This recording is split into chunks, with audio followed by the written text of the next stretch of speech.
We just finished the special date, Monday. Yesterday was Monday, before, it was Tesvav, the 15th of Iyar. And then on Sunday was Yudaled Iyar. We all know it's famous for Pesach Shenei, the second Pesach, the second Passover. Throughout all the holidays, there is no second Shavuot, right? There is no second Rosh Hashanah, there is no second Yom Kippur. So what is the idea behind Pesach Shenei? What's the story with the second Pesach? So let's go back to the history of how things turned out.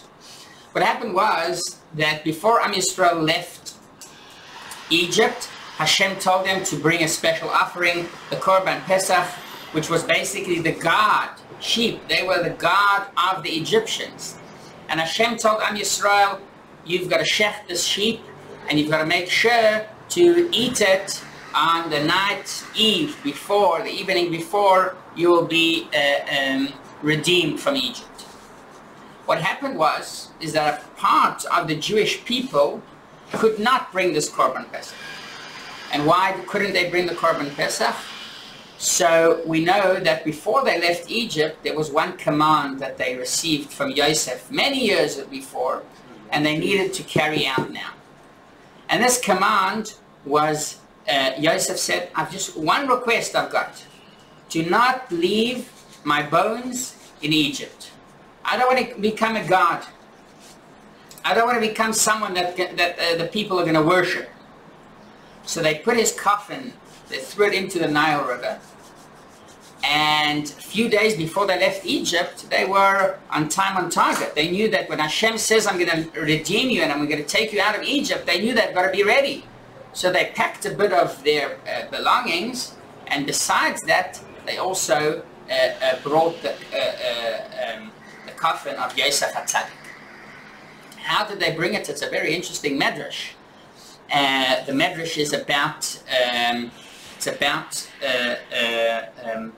piece of clay that the name of Hashem was engraved on that piece, and they threw it into the Nile River, and that's what caused the Yosef HaTzadik to rise up, and that's how they took it. Anyways, what turned out is the people that dealt with this case, with this story, they were impure. They were impure because whoever comes close to a dead, he becomes impure. And this is why they couldn't bring the first Pesach. It takes time to become pure once again. It's not that you can do it overnight. Sometimes you've got to count 7 days, and only after the 7 days you go to the mikveh, and then you become pure. But Am Yisrael, a part of Am Yisrael that dealt with that, they couldn't become pure. By the way, just couldn't become pure in time. In time, in the time to bring the Korban Pesach. By the way, it's very interesting because they used. How did they create the golden calf and make it a living goat, a living calf, right? They used that same piece of clay that Moshe Rabbeinu threw into the Nile River. They used that. The name of Hashem in order to bring life to this golden calf. So it's also something that, by the way, throughout the Jewish history in Sefer Yetzirah, so there are certain ways. Sefer Yetzirah, have you ever heard of Sefer Yetzirah? Sefer Yetzirah.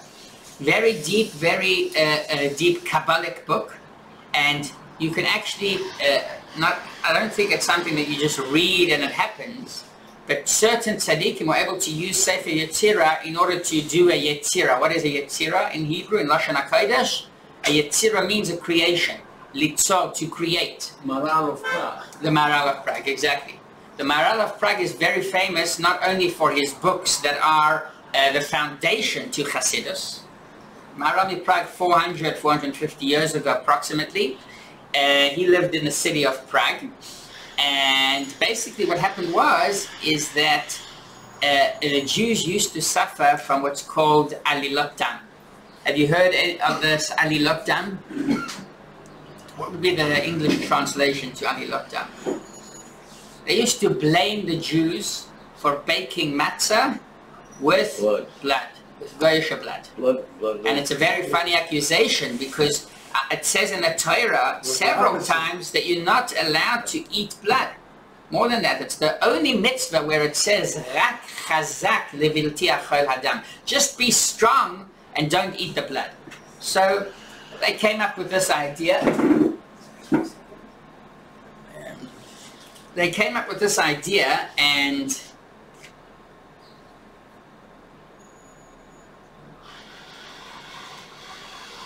of accusing the Jews for baking the matzah with blood, and Am Yisrael used to suffer a lot from that. So what happened was that the Maharal decided to create a golem, which is basically it's a living creature. It's not a human, but it looks like a human.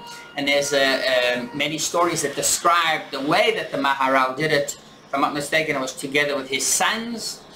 And he saved many times. He saved the Jews in Prague from these accusations.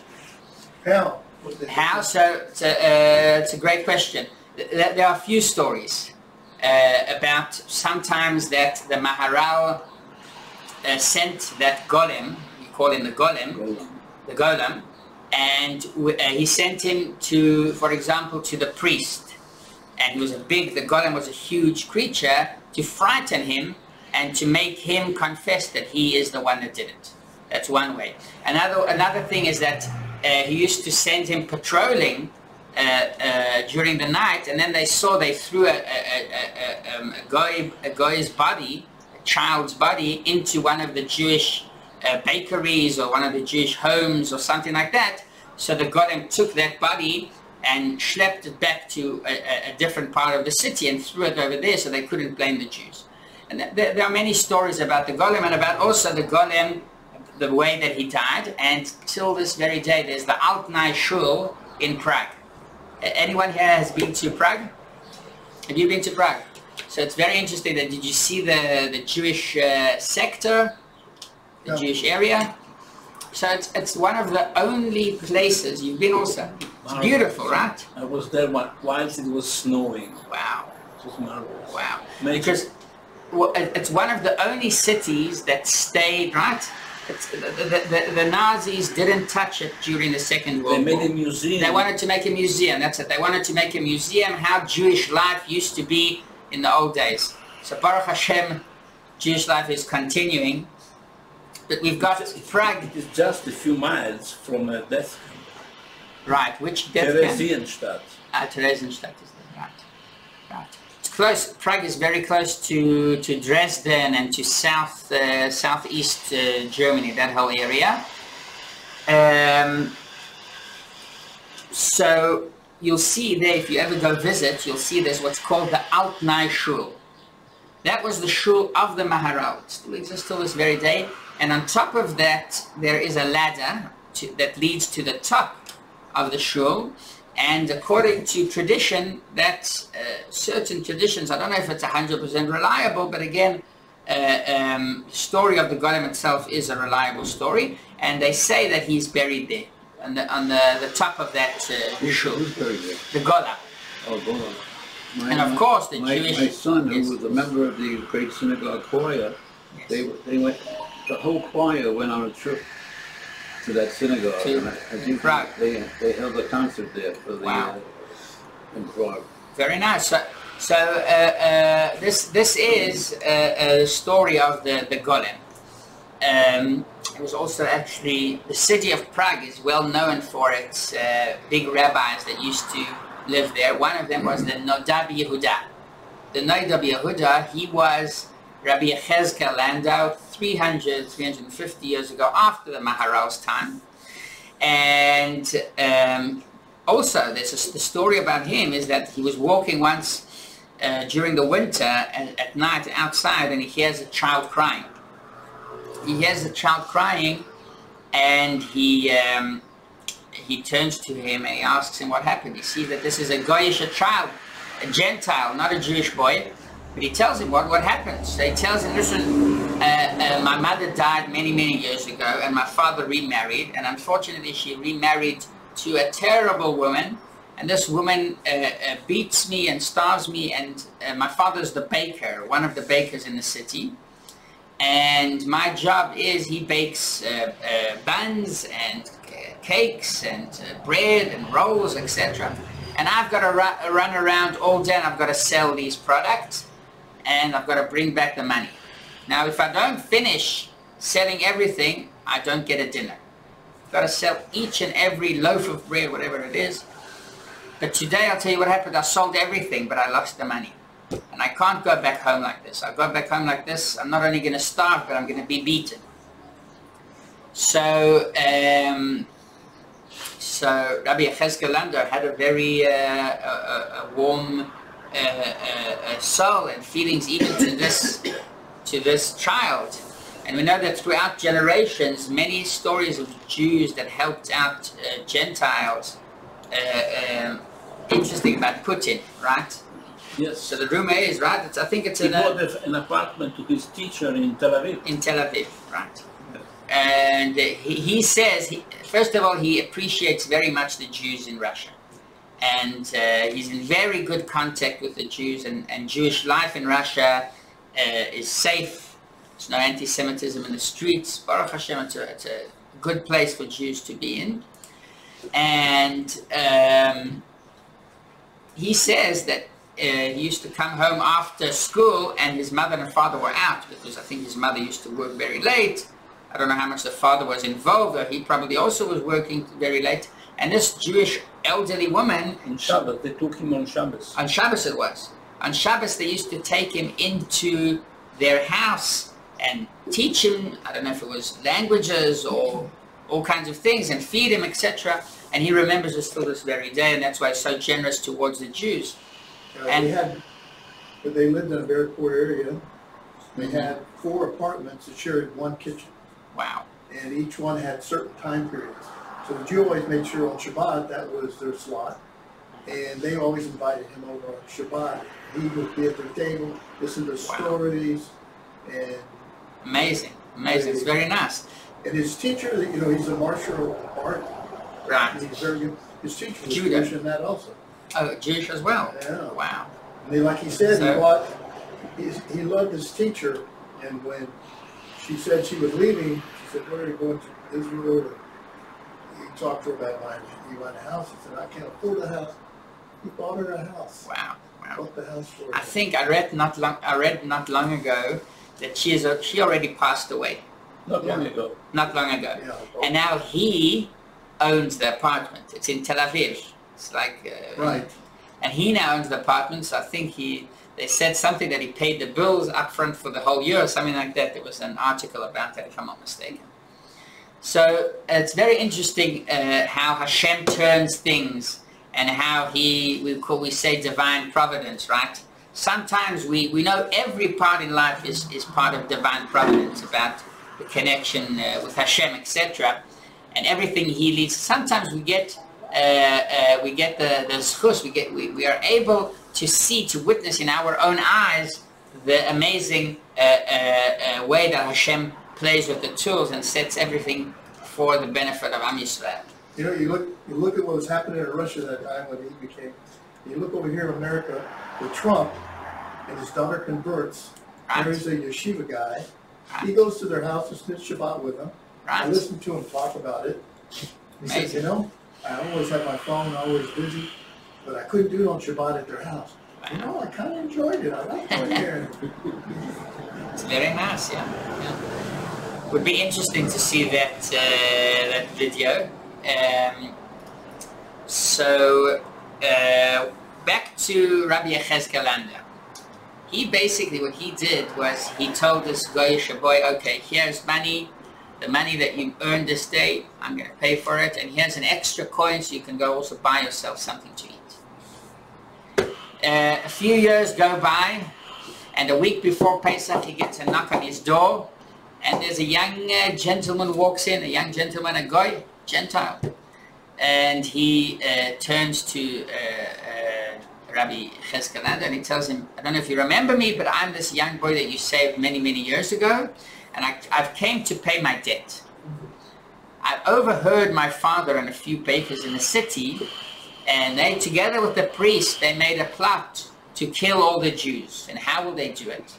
They know that right after Pesach, the night after Pesach, all the Jews are looking to buy chametz. Right? You go to Angels or you go to any bakery after Pesach is over, you'll see how they make pitot and everything's already. As it comes out, you go to the shuk and it's such a balagan, you've got to be there, right? 10 minutes, 20 minutes before, right? Right, there's thousands of there people lining up to buy the pita as it comes out of the oven. Right. The first chametz. So what these bakers decided is they're going to poison the bread, and all the Jews are going to eat the bread, and they'll die. Or at least a lot of them will die. And I am here to tell you that this is their plan, so do whatever you think is right to do. Rabbi Cheskalanda, the day before Pesach ends, Achron Shel Pesach, the last day of Pesach, he summons all the Jews to the big synagogue there in Prague, and he tells them, we made a mistake in the calculation of the days of Pesach. We made a mistake. You're all planning to eat chametz tonight. We've got to keep the Pesach for one other day. So no chametz tonight. And the Jews were all talking about it. Wow, how could that be? How could it be? It's the first time that this happens. And they probably had lots of questions. But we know when the rabbi says something, so we listen to the rabbi. And the bakers were very upset. They came to the mayor of the city. They told him, Rabbi Cheskalanda caused us a big loss. Now we made all this bread. No one's buying it. We're not going to reset it again tomorrow. It's not fresh. No one's going to buy it from us. So the mayor calls Rabbi Cheskalanda and he tells him, what happened? Why did you decide to extend the Passover for another day? She tells him, listen, honestly, we made a mistake. And you know what? I'm prepared to buy the bread from them. But I want to know what's the quality of the bread. I want to see, let them taste the bread, and I want to see if it's really good. I can't eat it myself, but let's see if it's good quality. So at that moment, they understood that Rabbi Cheskalanda knows about everything, and they decided to tell the truth. And that's how Am Yisrael in Prague was saved in that year. They share that story in Prague. Sorry? One of the tours I was in, synagogue, shared that story. They shared the story? Wow. Which tour? Was this like a Jewish tour or? I can't remember if it was Jewish or not. I went on a lot of them. It's interesting because there are a lot of tours over there that they do in the Jewish community does, because again everything is their original from 400, right. 500 years ago, right? Right. You can see amazing shuls and all the stories. You go to the cemetery, you'll see the biggest tzaddik in there. Right. So it's really amazing, and this shows us how we can create things. So back to the story of Pesach Shenei. The story of Pesach Shenei is all about, as in the words of the previous Rebbe, a second chance. En davar avud, there's never a lost opportunity. There's nothing that's lost forever. You always get a second chance. How was the word? En davar? En davar avud. Avud. Avud. Aveda. Lishon aveda.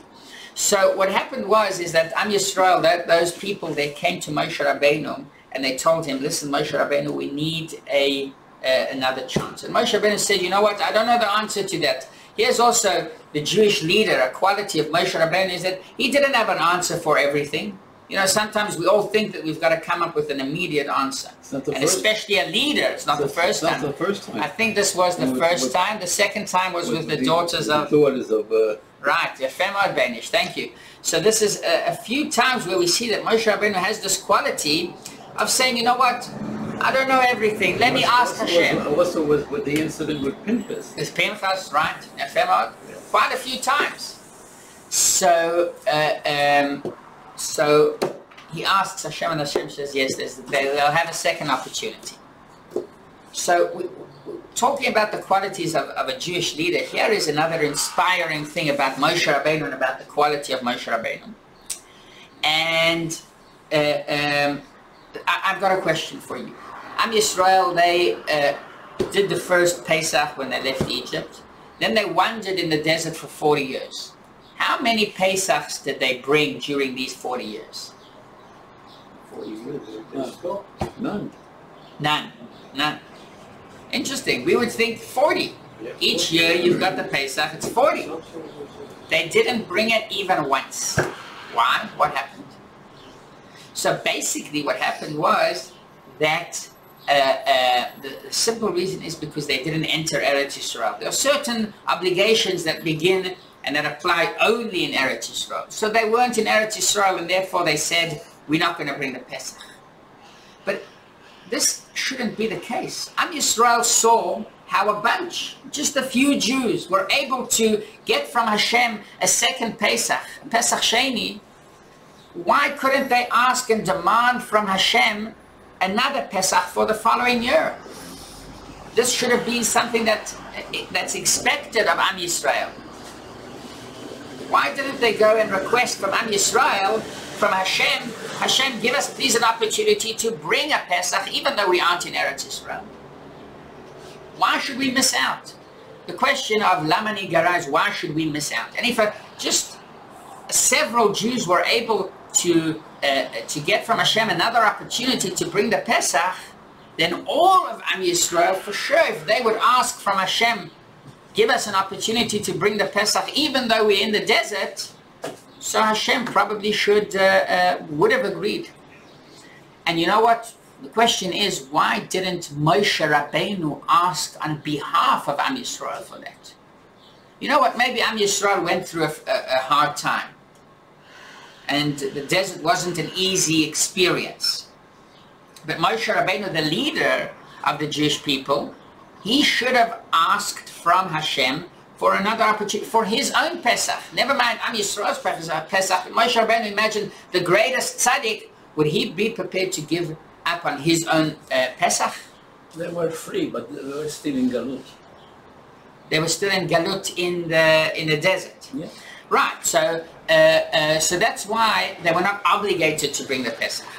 But from Pesach Shenei we learn that even though things that you aren't obligated because you missed out, and it wasn't their fault, they were doing a great mitzvah of dealing with Yosef HaTzadik, and they did a great mitzvah. They could say, you know what, we are excluded from the Pesach, but we are excluded because of a good thing. They didn't stop there. They said, you know what, we want an extra Pesach.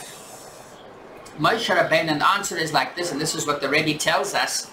It's amazing because it shows us the true way of a Jewish leader. The example is, let's say, right, a teacher's teaching a bunch of students in class, and he asks a question. It's a test, and each student has to give an answer. He asks this one student, and then the student answers, but then another student jumps and he says, well, he didn't answer the full question. He missed out this part of the question. That's not something nice to do, right? You are exposing a bad part in this student. And if you are a nice person, if you truly care about your friend, you would never say, well, he missed out part of the answer.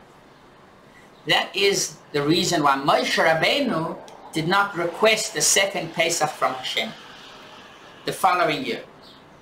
He was prepared to give up his own Pesach, his own korban, which is one of the greatest ways to connect to Hashem. He was prepared to give that up just for Am Yisrael not to be, shined upon in a bad way. So Hashem shouldn't see, well, why didn't Am Yisrael ask for that Pesach? Why did Moshe ask for them? Am Yisrael should have asked themselves. Didn't they learn from the second Pesach that you always have a second chance? So this is very much the way that the Rebbe explains a few stories about Moshe Rabbeinu. And not only the Rebbe, but we can see it, Moshe Rabbeinu himself says,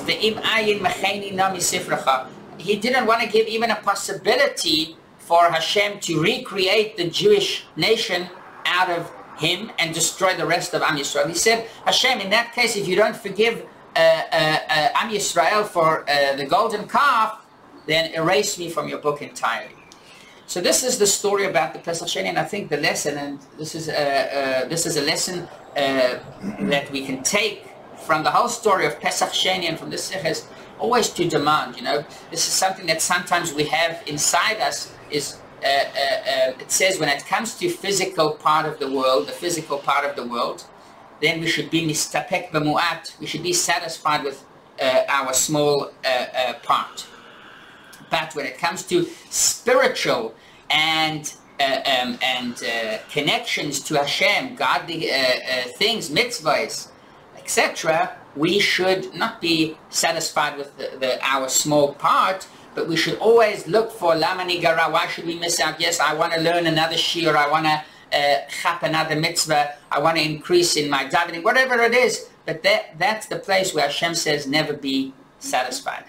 Yeshar koyach. Thank you. Thank you.